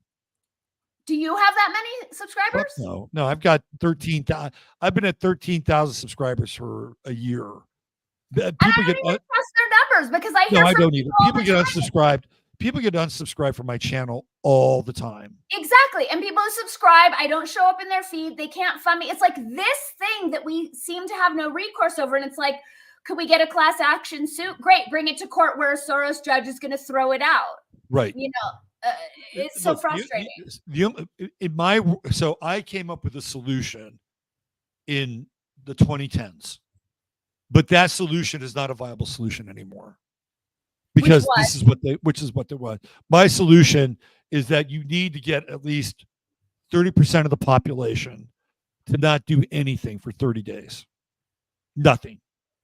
You don't buy anything. You don't send your kids to school. You don't drive, right? All you do is fucking sit home for 30 days and hang out with your kids and hang out with your neighbors. And back then, they would have bum rushed your door. Right. What's wrong? What's wrong? What's wrong? We just don't want to participate anymore. Right. We don't want to participate. Well, get the fuck out of your house. You know, go to work. No, we're not doing that. Well, how can we incentivize you to do that? Well, there's got to be some changes here. Like, we could have done nothing and changed everything. And you think it's too late for that to work? It's too late for that now. It's too late because that's what they want. They want people. Oh, you're staying at home now? How'd you like a little UBI? Yeah, that'd be great. Thank you. Check this out, Robert. I called my local Best Buy looking for a cord. The call was routed to India. I said, I'd like to speak to someone in the store. They no longer receive calls in the store. And then India transferred me to the Philippines for a tech recommendation for me to go in the store. Shocker, they didn't have what the dude in the Philippines and the girl in India are telling me I'm just like, because no one in Santa Fe needs a job? Like, right. It's on this off the rails? No, this wasn't locked. This is now. This happened this week that they don't have calls there anymore. The Radiant Rabbit, I'm sorry, I'll get back to your point. Radiant wasn't that lockdown? Yes. But lockdown was doing Amazon and lockdown was involuntary, right? Right. It was what I'm talking about would be voluntary. Yeah. So it's different. Hold on a second. So that's not uncommon. Well, those people in India and those people in the Philippines, it's only a matter of time before they're gone. They'll all be AI. They've got AI programs right now. They've had them for a while, where they can do customer service and they can answer in any language that the person is speaking, right? Not only that, but they've tested it and they can go like 25 levels deep in terms of complexity. They've been sitting on that technology. It's not working now. No, they don't have it. They don't have it yet, but they will have it. And when that happens, customer service, which is sort of the last outpost of the service or, industry, economy, it'll be gone. It'll be gone. Wiped out. Right. But people are more upset about what's the nonsense they're being fed about what's happening in Israel than this that's directly affecting all of us in our day-to-day, as well as our communities, which are less and less safe because people don't have jobs. Well, here, let's bring it into sort of the real, right? Like we were at Lowe's last week and we're customers and we're looking to buy something. There was nobody fucking there to help us. Right? Because they're understaffed. So it's not just customer service. With this, you go into a store, it's like, hello, it's a fucking ghost town here. Right. So, and we try to do things locally with local people and everything. But I'll give you another example of that, customer service wise. I went into Ace Hardware yesterday to get some shells to go shooting, and none of the boxes were priced. And the guy who's behind the counter, this old dude, he's sitting on the phone talking to somebody. And in the old days, you would put your hand over the phone and say, "Hey, I'm wrapping up. I'll be with you in a minute." Right? Right. You honor the person who's in front of you in 3D Absolutely. over disembodied voice. Absolutely. That guy Right. just fucking stayed on the phone and acted as if I wasn't even there. And So what's weird is that he's old enough to know better. He's old enough to know better, right? Absolutely. But that says something about the human condition now, or the inhuman condition. Exactly. The inhuman condition. That's really that's gold right there. You could use it. Thank you. I'm going to. Okay, let's bring people's attention back to your book. Thank you. Right there. If you want more Dani Katz brilliance, there's your book, Unarchy. Betterarchy. I'm sorry. Unarchy. For some reason, I had Unarchy in my head. Betterarchy, a blueprint for uniting against tyranny. It's right there. Go get it. It's on Amazon. Relationships are a two-way deal. Quantum entanglement alert. And I just got this. So I'm really looking forward to get into it. I love that you got it. It has practical solutions. Like that was my point, is like, okay, we know the world's having some issues here. Here are some solutions that we can all start to implement immediately to help us course correct. And it's available in an audiobook and an ebook in addition. Oh, audiobook. There you go. Jump on the audiobook. Did you read it or somebody else read it? I did. Nice. Podcast or sucky story time? It has little like personal examples to kind of help illuminate the concepts. And the print version does, and the print and ebook have really cute illustrations and footnotes that didn't make it into the audiobook. So if you're going audio, you might want to get the print book as well, just so you could delight in the line drawings. Get them both. Yeah. Did you do the line drawings too? Yeah, I did all of it. Let me see if I can find a good line drawing. I had a lot of fun with the drawings. That's a little hard to see, but there you go, right there. Yeah. I think it must be an Aquarian thing, because like I'll write something and I hear like 3 other voices having their commentary, so that's right. what becomes the illustrations. Are you going to go on a book tour? I'd like to. I'm setting up distribution. And bookstores are weird these days. They've all gotten woke and chosen sides. So like the few bookstores that I've approached have rejected me thus far. Yeah. So it's weird that so it's like I'm inviting people to let me know bookstores that still have sanity, so that I can put together a book tour for next year, because I would love to. Yeah, the Crimmies have encountered that with their books and their authors. It's so weird. It's unfortunate. It's like, that's great if you personally have your own ideological allegiances, but you're a bookstore. Don't you want to carry this and let your customers make their own choice? They're it's not even a partisan book, but people are I think they look, or they see Mickey Willis's name on the back or something. I don't know. So Radiant Rabbit asks, is this available in the UK and Europe? So does Amazon? Yes. Yeah. It has full all the countries distribution. Kato wants to know your skincare routine, Dani. Are you That's so sweet. Give that up? I just wash my face with water, put on rose hip oil mixed with sea buckthorn. I mix it myself. And that's it. There you go, Kato. I drink a lot of water. But you notice that Dani did not give you the proportion of the mixture. I did half and half. Oh, there you go. You gave it up. There you go. Because I just buy them myself and mix them myself, because they want to overcharge us for all that stuff. Absolutely. Let me see. Any other comments before we we sign off here. Catherine brings up a really good point. Many who took jabs in these stores are fuzzy from spike proteins. That is so true. That is so true. It's so true. And when I see like weird behavior that doesn't make sense, I'm like, oh, is this their injection? Is this because we have this giant wild X factor that we're all dealing with and figuring out in real time. So I do sometimes, or when people are driving in ways that make no sense, I'm like, give them space. They're vaxxed. Somebody asks Marcus, Aurelius, are you related to Alex Katz? Not that I know of. Katz is like Smith among Jews.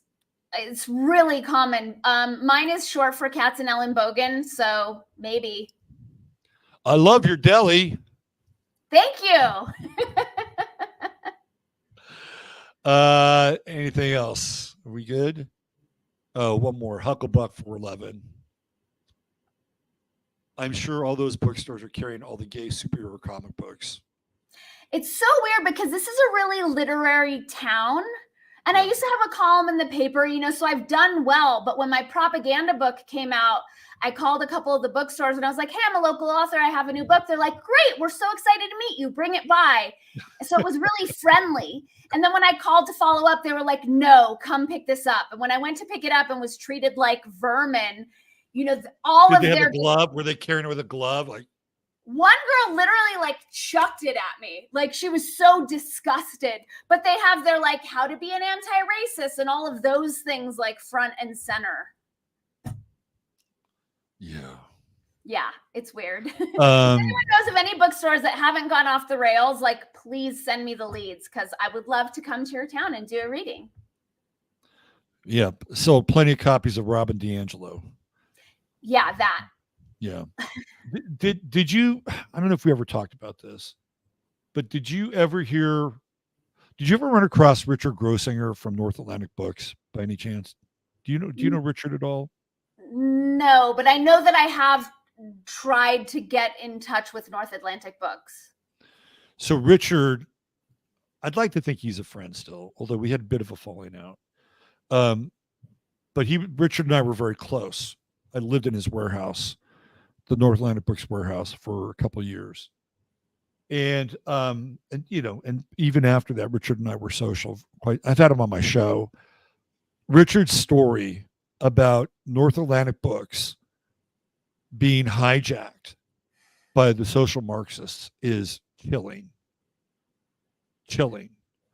They basically took over his company because it was a nonprofit. He appointed a guy as the CEO who he thought he could trust.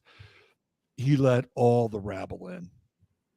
And they essentially grilled him about his privilege, about relationships he had that might have been, predatory, right? He went through a fucking struggle session with his own company. And then they started to get rid of the catalog. They basically went through their version of a book burn. And all the titles and everything that he worked on, which was very eclectic, diverse. He had Black authors and gay authors. He had Asian authors. He had Christians. He had, wacky, New Age conspiracy theorists, right? It was a broad spectrum of his interests. One that you would be convinced was diverse, but it wasn't the right kind of diverse. They got rid of it. They got rid of most of the books. And then they started to print their fucking manifestos, right? That's what happened to him. It's so heartbreaking because think of the legacy that he put so much time and attention into building, and that it can be, just eradicated so quickly because of this insanity. Yep. It's and horrible. It was his own company. He had to watch it get burned. Now, I will say this, that Richard, because he had such a wide aperture and such kind of good feeling amongst his authors from all these different areas, he just thought that everybody else was like that.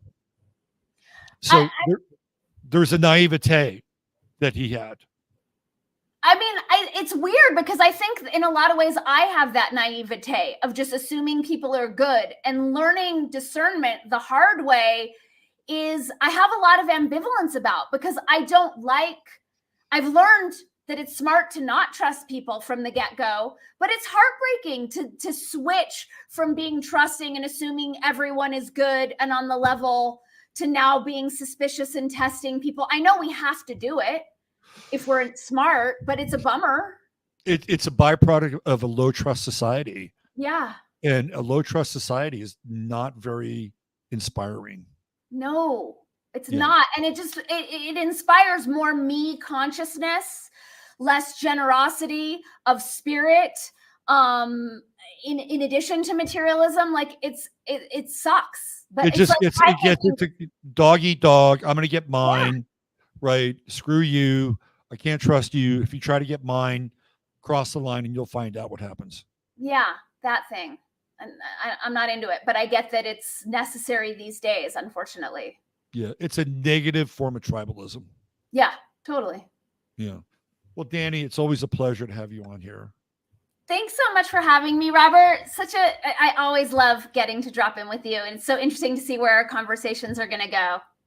Yeah, I mean, we don't really script anything out. We had kind of a loose sort of plan. At some point, we talk about what's going on over there, which is really what's going on in here. But I always trust that whatever we're going to talk about is relevant and interesting, not only for me and you, but for other people. So thanks so much, Dani.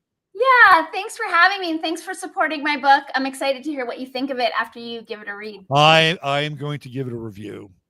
Thank you. I'll do a 15 minutes of flame review on your book. How's that? Oh my God, amazing. Thank you so much. Yeah, you're welcome. Okay.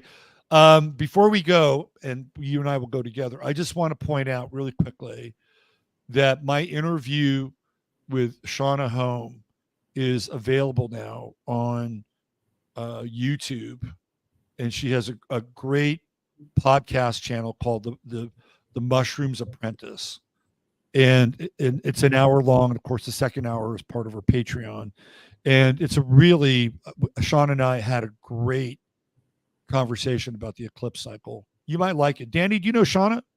I don't, but I started listening to the interview this morning, and I'm already into it. Cool. Good. Yeah. All right. So you and I are both going to get out of here. Please join me on Sunday Night Astro Live. For Dani and myself, Jasper, wherever he is, Chattaria, use your head in order to discern what's real, your heart to step what's possible, and do your best to stay human. Bye for now.